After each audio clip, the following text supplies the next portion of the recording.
Hi friends, అందరికీ నమస్కారం అండి. అందరికీ విష్ యూ హ్యాపీ సండే అండి. సండే అనగానే అందరూ రిలాక్స్గా ఉండిపోతారు కదండి. ఆడవాళ్ళకి పని ఉన్నా కానీ కొంచెం రిలాక్స్గానే పనులు చేస్తారు. మామూలు రోజుల్లో అయితే డ్యూటీకి వెళ్ళేటటువంటి హడావిడి ఉంటుంది కదా, అందుకని ఫుల్ బిజీగా ఉంటారు. ఈరోజు అయితే అందరికీ రిలాక్స్గా పనులు చేసుకుంటూ ఉంటారు కదండి. నేనైతే నిన్న వాషింగ్ మిషన్కి వేసిన బట్టలన్నీ మడుస్తున్నానండి. ఎప్పటికప్పుడు ఇంట్లో ఏదో ఒక పని కనిపిస్తూనే ఉంటుంది, అలా చేయకుండా వదిలేయలేను. అన్నీ ఎక్కడక్కడ సర్దుకుంటూ చేసుకుంటూ ఉంటేనే బాగుంటుంది. మరీ ఒక్కొక్క రోజు సుస్తుగా ఉందనుకోండి, అప్పుడు పడుకునేస్తానండి. బట్టలన్నీ అలా పడున్నాయి, అన్నీ తెచ్చాడేసి మడుస్తున్నానండి.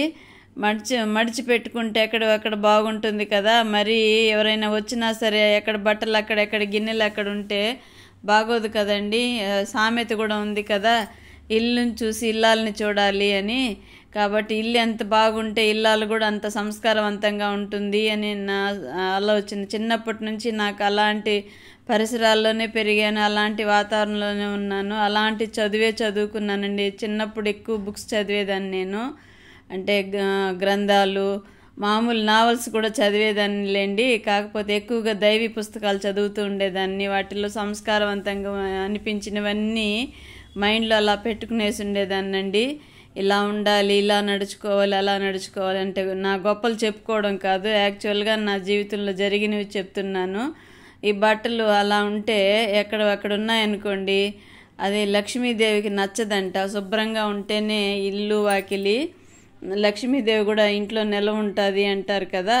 అది నేను తూచా తప్పకుండా పాటిస్తానండి. మరీ సుస్తుగా ఉంది అనుకోండి, తీసుకెళ్ళి ఒక పక్కన పెట్టేస్తాను, ఎవరికి కనబడకుండా. ఓపిక ఉన్నప్పుడు మళ్ళీ మడుచుకుంటాను.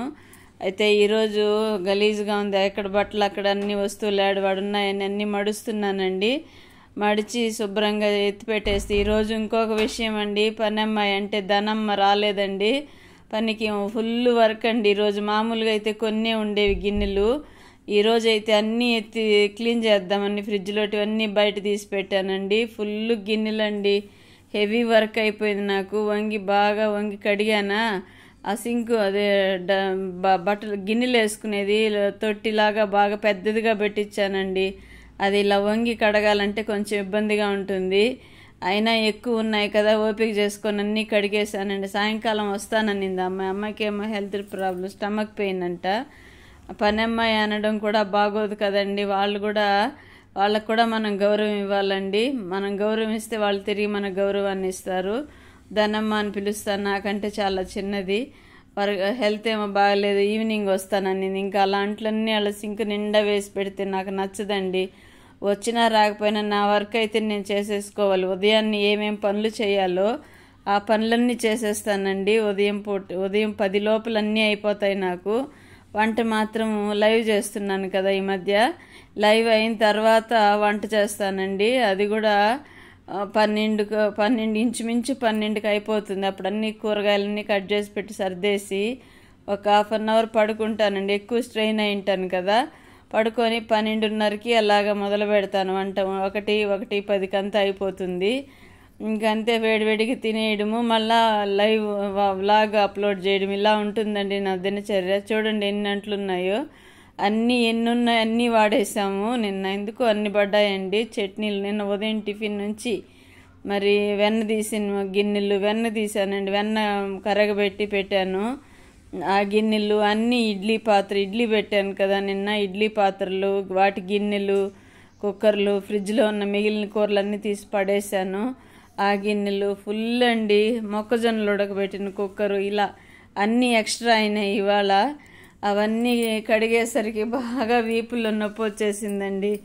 కాకపోతే తప్పదు కదా, మన ఇంట్లో పని మనమే చేసుకోవాలి కదా.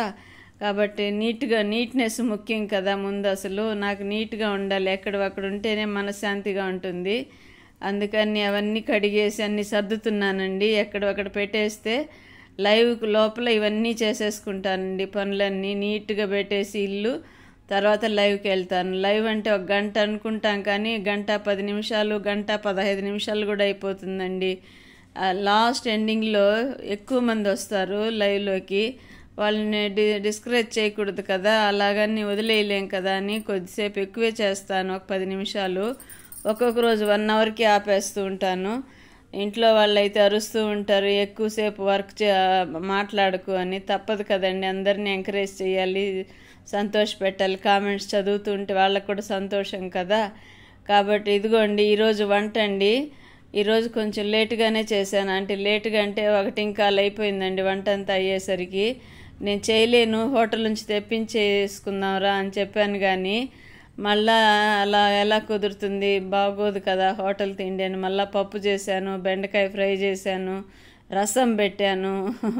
చేయలేను అనుకున్న రోజు ఎక్కువ చేస్తానండి. ఇదిగోండి రసం కూడా పెట్టేశాను. మామూలుగా పెరుగన్నం తినేస్తారు, రసం ఎప్పుడో ఒక రోజు పెడుతూ ఉంటాను. ఈరోజు రసం కూడా పెట్టేశా.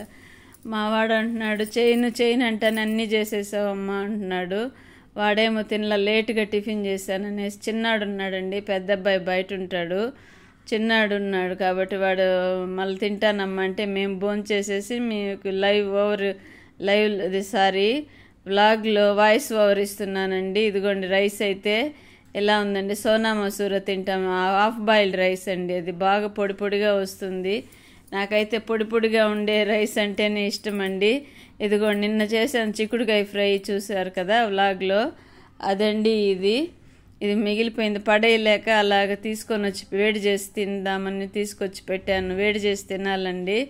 ఇదిగోండి పప్పు, ఈ పప్పు చేయమన్నాడు వాడు, పలచగా చేయమన్నాడు పప్పు. ఇదంటే ఇష్టం అండి పిల్లలకి అందరికీ కూడా. దీని కాంబినేషన్ బెండకాయ ఫ్రై అండి, సూపర్ అండి. రెండింటికి కాంబినేషన్. నచ్చినట్లయితే తప్పకుండా లైక్ అండ్ షేర్.